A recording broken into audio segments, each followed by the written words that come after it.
some Super League enthusiasm for the city's first pro sports franchise for women. To discuss it, we're joined by Tony Allegretti, Chief Community Officer of the Sporting Club Jacksonville and pal of WJCT. Hey, Tony, good morning. Hey, good morning, Ian. We're also joined by Zara Siassi. Am I getting that right? Zara Siassi. Zara Siassi. And I already said it 4 times today. I don't know why I'm mispronouncing it. Zara Siassi, United Soccer Coaches All-American and former defensive midfielder with the University of North Florida. Zara, welcome. Hi, thank you for having me. First of all, we should say congratulations because this All-American designation was just announced. Is that right? Yes. So tell us about it. What does it mean to be chosen by the United Soccer Coaches as an All-American? It was honestly surreal. It still feels surreal to me, and it was a great honor. I'm very blessed to be able to represent the university that has poured a lot into me, and I've poured a lot into it. So it feels really good to have that recognition after being here my entire college career and to be one of the 6 mid-major schools out of 48 women represented in the All-American status. It feels really good. I think it's rare to have a mid-major on there, so Yeah, and so you basically play kind of a midfield defending position. I play center back, Center so back, okay. yeah, mainly defensive. And you've basically started pretty much every game of your college career, is that right? Yes. So tell us how many minutes of playtime you've had, A little over 7,000, I think. and that's a program record at the school. Yes. And that's an enormous amount, right, Tony? It's I'm not just amazing. yeah. Yeah, yeah, that's awesome. So Tony, this is the first expansion league in the USL Super League Mhm. in Jacksonville, which just started up last year.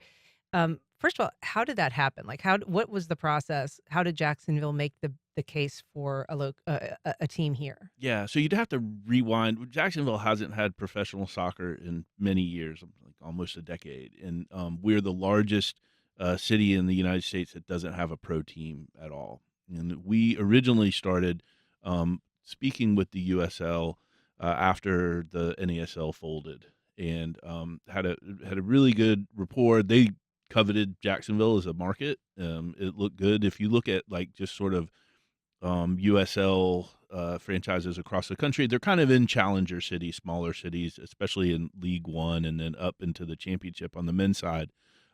We were alerted early on that they were going to stand up a women's league, a pro women's league, and we were very interested in that. And so when we negotiated our franchise, we wanted a women's team in there, and from the very beginning, we knew that we wanted to start with the women's team because of that lack of sports for women in Jacksonville. And this was kind of before, this has been a couple years now that we've been working on this. This was before sort of this surge of women's sports. I mean, women's sports has always been great. I grew up with my mom and my sister, and my mom coached, and my sister played Division 1, and I've always had women's sports in my lens. But this is something that we knew the community would love, and that's why we're starting in August.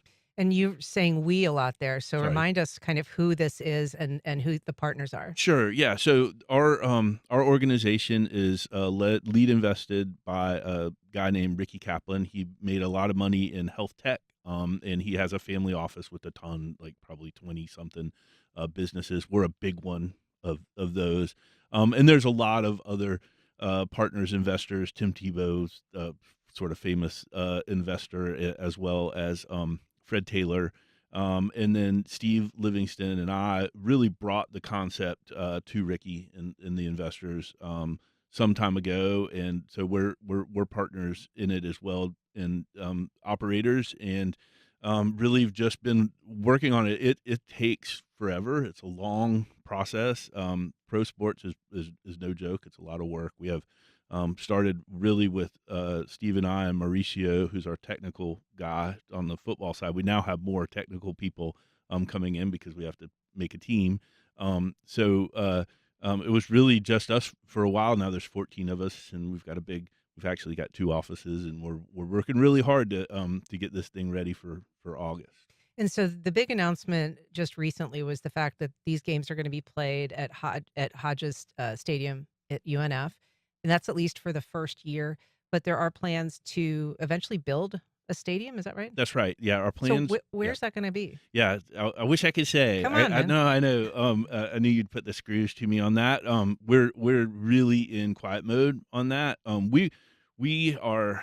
I think everyone is weary of announcements that are just announcing an announcement, and so we want all of that to be really defined and settled, and all our relationships with like the city and our investors, and the sellers, and it's a lot of acquisition that needs to transpire before we start talking about where it is. But it's in Duval County, and it's coming.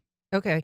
And ultimately about 15,000 Yeah, seats. Is sorry, that yeah. the? So 15,000, 12,000 seats. So there'll be some safe standing, as you see in a lot of soccer specific stadiums. So, and that also it'll be horseshoe shaped so that we can add seats later if we like, or if there's some match that really demands a bigger crowd.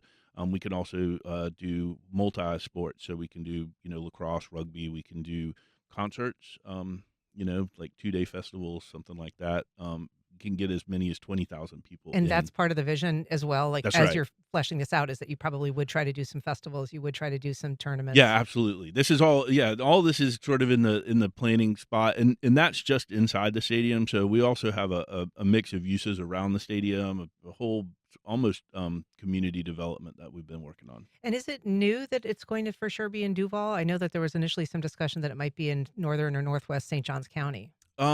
Sort of new. I think we've been socializing that some, maybe not breaking news, but definitely have been working with the administration here and some of the city council leadership. But no, we decided some time ago that we liked Jacksonville as the spot.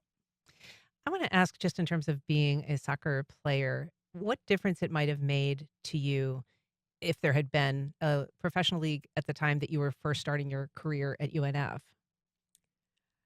I don't know if it necessarily would have changed anything. I think it just would have again given that made that vision a little bit closer to home because when you're playing and you have a team that's right next to you in your backyard, it makes it might light a fire under you a little bit more to know that you have that opportunity, and I think that's what this team is all about. It's about opportunity, and the expansion of the league is all about the opportunities.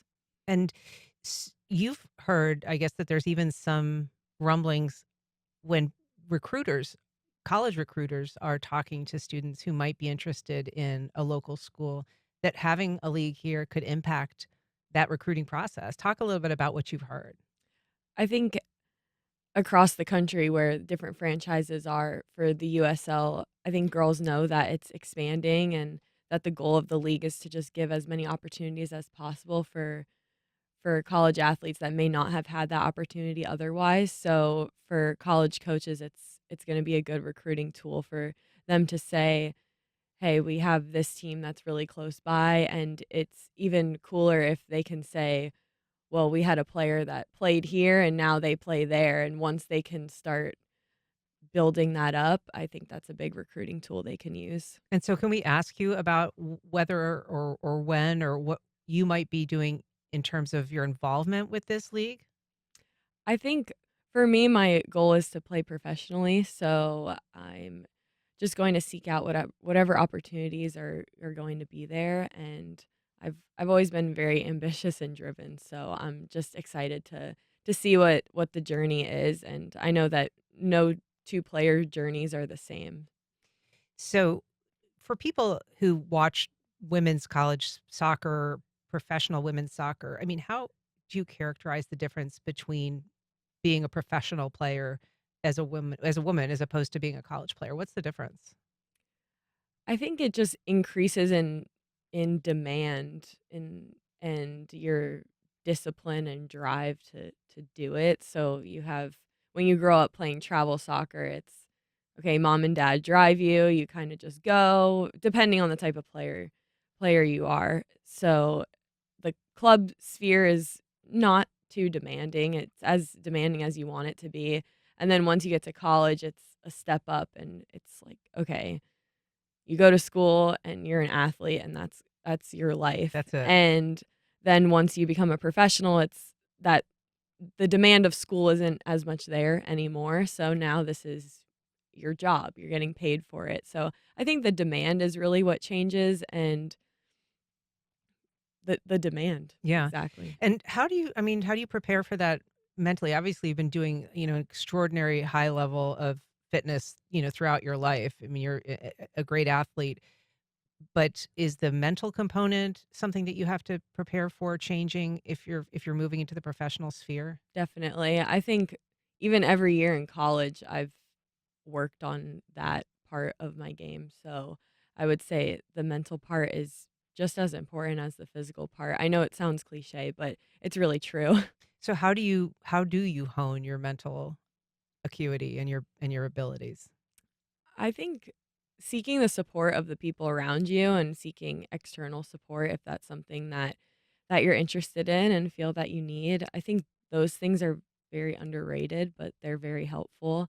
And I think the individual part is, for me, I'm um, very big in my faith, and that keeps me grounded. So I think that's been a huge part of what's helped me to be able to keep that mental space clear, and also doing things, having a pre-game routine or pre-practice routine, keeping things consistent so that you're always getting into that mode of priming your body to know that you have to go and perform and do something. Well, if you're just joining us, we are talking about Sporting Club Jacksonville. It's the city's first pro sports franchise for women. You can join the conversation by calling 904-549-2937. You can also email First Coast Connect at wjct.org or reach out on social media. We have a call from Barry in Mandarin. Good morning, Barry. Good morning. How are you? Terrific. Go ahead. Yes, I am just so excited about this. Both my kids played at Episcopal, and now my grandkids are both playing soccer. My question is, do we have any plans to improve the soccer facilities in the Northeast Florida area? They are really pretty bad for the most part, and very few. There are so many kids involved in this, and you go to other areas like down in Orlando, and the fields are gorgeous and in great shape. So that's my question, because I know this is trickling down to the kids, and it's just an awesome thing for Jacksonville. Great. Yes. So this is Tony. We are definitely working on training facilities and facilities for our youth. We have just merged an acquisition sort of, but it's nonprofit, so it's like a combination with Florida Elite, which is a huge youth program here.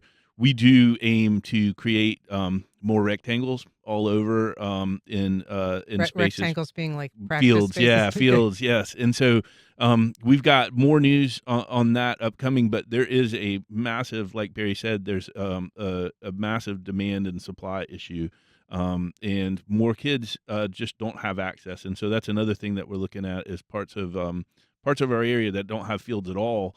And there's some great student athletes there that just don't have a sniff at soccer, and we want to make sure that everybody gets a sporting chance at that. Perhaps it was the training facility and those fields that I'm thinking In of that St. were maybe John's? more of a St. Johns Yeah, County. yeah, and we are working with St. John's. We've actually talked extensively with them and Clay County, and some other spots in Duval, where we can potentially put some training facilities in there and public access. Like, so it's one thing, for us to have something for our teams, but those will be really more private. We are very much interested in helping create opportunities for all the kids. Yeah. And Tony, for people who aren't familiar with you, I mean, you've been an innovator on a lot of different levels in Jacksonville. You were behind a couple of really big restaurants downtown, Uptown Grill and Burrito Gallery. You were a big part of the first Wednesday Art Walk and the Riverside Arts Market. You've worked for the Chamber.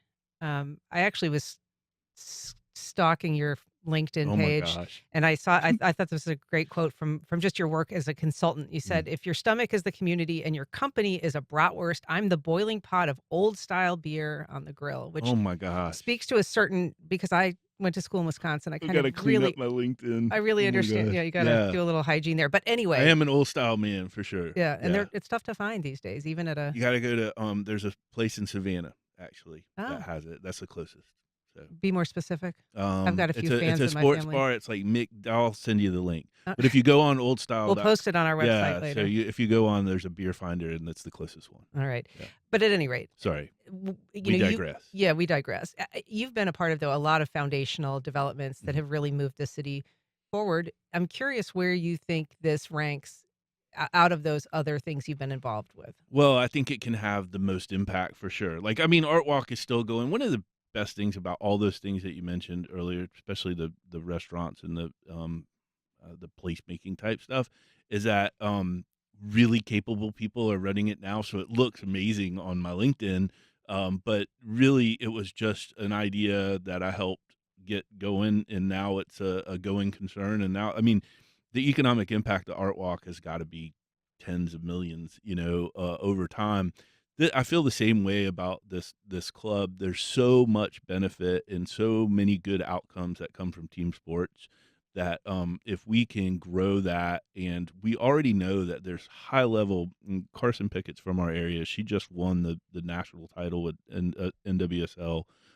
We know that we have the athletes, the student athletes that can go on and do great things, and giving them an opportunity to play here in their hometown is massive. And then just bringing the community together. So when eventually we do have our stadium and our place, we'll have a sea of parking, and what better sort of canvas for our community, I think culturally, than have a place where people can gather. And I'm super excited about doing things around that as well. So it's soccer, but it's also just like a community hub that we want to be a part of. Zara, what are you hearing from your friends, your colleagues? How did you first learn about the arrival of this league in Jacksonville, and what was the general reaction? I think we learned about it last summer when they initially announced that they were bringing the league, an expansion team to Jacksonville. So actually, two of my teammates and I went to, I believe it was the release at the Wells Fargo Tower. Mhm. And I remember we walked away and we were like, wow, that's really cool. And we know that it's just starting. So we didn't really know, nobody knew the timeline or really what it would look like. And I think over the past year, just hearing more news every couple months about it, and then obviously having the press conference at UNF stating that the games are going to be played at Hodges Stadium and that it's starting up in August, I think makes it very real for all those involved in the organization and for us players to know that the league is expanding. So it's very exciting, and again, like we've both said, it's just more opportunity for more players who want to live out their dream of playing professionally who may not have had those opportunities prior. And Tony kind of alluded to this just in terms of it being a really extraordinary time for women athletes. This was a record year for women's sports in a lot of ways. The WNBA had record audiences, got a new media deal. The March Madness women's tournament outdrew the men's, and the National Women's Soccer League attendance surpassed 2 million for the first time. So it really has been kind of a boom time. What does it feel like just to be in uh, women's sport at this time? How do you feel like it's different for you personally to be seeing this surge of interest and, financial backing and audience and all of that? I think it's really cool. I know that all of the older veteran players, like national team players and players that have been playing professionally for a while, I think it's very rewarding, especially for them to see that the work that they've done and the things that they've tried to push are finally paying off. And to have more coverage of women's sports, that's huge. I mean, for me, I love watching women's sports, and I know a limitation in the past has been, well, where do I watch it? What TV package do I need? What subscription do I have to get? So now that it's becoming more accessible, and it gives people an excuse to turn it on and they're going to watch it because they have access to it. So I think it's very exciting to know that more investment is being made in women's sports because they see the joy and they see the passion and they see that people do watch it. Yeah. And Sorry, I was just going to jump into every match of the Super League is on Peacock, which is obviously on every Soccer Nuts app. So they've done a really good job, I think, from the media side and making sure the awareness and the access to the game. Growing up, I didn't really have soccer to watch. when I was a kid. I mean, what is the financial component of that when it comes to TV stuff? Like, where does the league fit into that world? Well, it's brand new, so I don't know. You mean in terms of like what's the media deal? Will there be one? Is that something that would even be in the offing? Yeah. So no, they definitely have a deal with Peacock. So NBC pays them. They also on the men's side, it's multiple. It's ESPN, CBS, and the third TUDN. So the Spanish network. So they have broadcast deals all over. So those deals are through the league, and there is some trickle to us, and we will always have local coverage too. So we've got I think we're on ABC and NBC. We've got a little 30-minute show right now. But when our women's team starts playing, you'll be able to watch it locally, home and away, as well as Peacock. Well, Tony Allegretti, Zara Siassi, thank you so much for being here today. It's great news that the league is coming and it's got a real plan.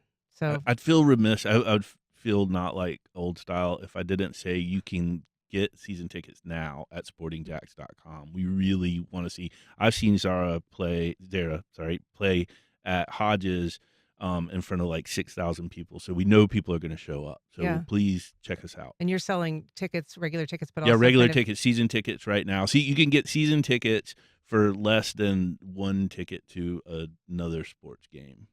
no names mentioned. No names. But you also have like a VIP package, right? Oh yeah, for people who wanna- we've got really in the VIP is like, I mean, I think some of our aside from sponsor boxes kind of things, I think our biggest is like $35 a match. Yeah. We go down to like $10.